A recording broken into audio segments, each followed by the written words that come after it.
Hi friends, జై శ్రీకృష్ణ. ఎలా ఉన్నారు? మీరందరూ బాగుండాలని కోరుకుంటూ నేను మీ కళావతి. ఆదివారం అందమైన ముగ్గు మరియు ఒక పాటతో మళ్ళీ వచ్చేసా. లైక్ చేయడం మాత్రం మర్చిపోకండి.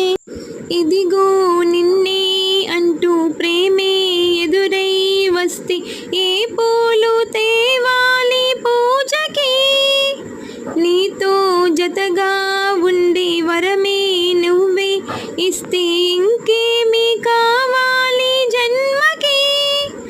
మచ్చలేని చంద్రుణ్ణి మాట రాక చూస్తున్నా, వరస కాని బంధువని చొరవ చేసి అంటున్నా, ఇంకెప్పుడు ఒంటరినని అనరాదని, నీకు సొంతం అంటే